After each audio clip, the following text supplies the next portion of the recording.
Bu Harti, sebelumnya apakah Ibu sudah pernah mengikuti konseling seperti ini? Belum pernah, Mbak. Ini pertama kali anak bungsu saya yang mendaftarkan saya ke sini. Katanya biar saya ada teman ngobrol. Baik, tidak apa-apa Bu. Jadi di sini kita akan ngobrol santai saja. Dan tugas saya adalah mendengarkan keluh kesah Ibu dan kita sama-sama cari jalan keluarnya. Iya, Mbak. Pertemuan kita akan berlangsung sekitar 30 menit sampai 1 jam ya Bu. Dan Ibu tidak perlu khawatir, semua yang Ibu ceritakan di ruangan ini adalah rahasia. Saya tidak akan memberitahu ke siapa-siapa, termasuk anak Ibu, kecuali jika ada hal yang membahayakan keselamatan Ibu. Apakah Ibu bisa disetujui?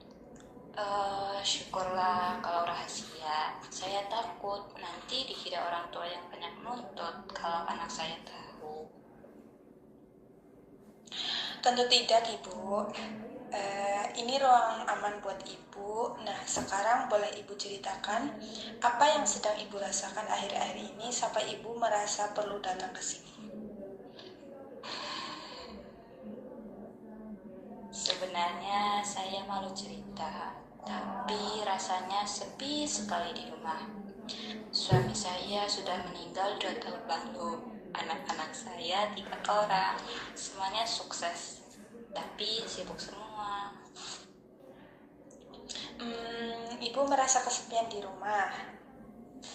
Iya, dulu rumah ramai, sekarang telepon saja jarang. Kalau saya telepon, mereka bilang lagi rapat, lagi di jalan. Saya merasa seperti sudah tidak dibutuhkan lagi. Kadang saya menangis sendiri kalau malam. Iya, saya bisa merasakan kesedihan Ibu yang dialami. Rasanya pasti berat ya Bu.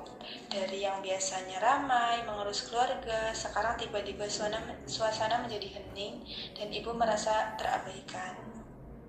Betul, Mbak. Saya merasa seperti barang antik yang disimpan di gudang.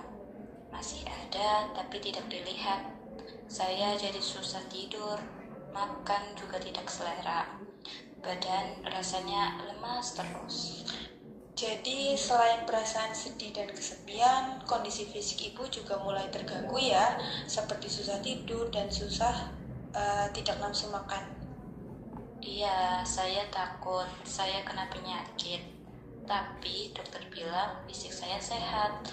Katanya ini karena pikiran. Nah, dokter benar Bu, seringkali apa yang kita rasakan di hati berpengaruh ke badan kita. Kalau boleh tahu, kegiatan Ibu sehari-hari di rumah sekarang seperti apa ya? Cuma nonton TV, masak sedikit, lalu duduk di teras. Dulu saya guru SD, aktif sekali. Sekarang tidak ada kegiatan, rasanya hari berjalan lambat sekali. Oke, sepertinya Ibu merindukan masa-masa di mana Ibu masih aktif dan produktif ya Bu? Sangat, Mbak, saya ingin merasa berguna lagi. Baik Bu Harti, dari cerita Ibu tadi saya menangkap bahwa Ibu merasakan kesepian dan kehilangan peran setelah anak-anak sibuk dan pensiun, sehingga mengganggu tidur dan makan Ibu ya. Iya, betul begitu.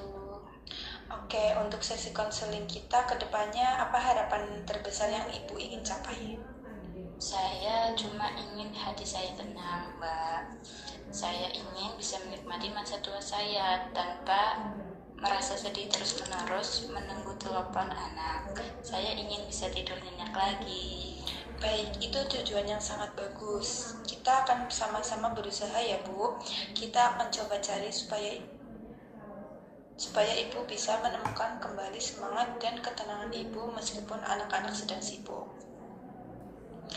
Karena waktu kita sudah hampir habis, saya rangkum sedikit ya Bu. Hari ini Ibu sudah hebat sekali mau berbagi perasaan kesepian dan kecemasan Ibu.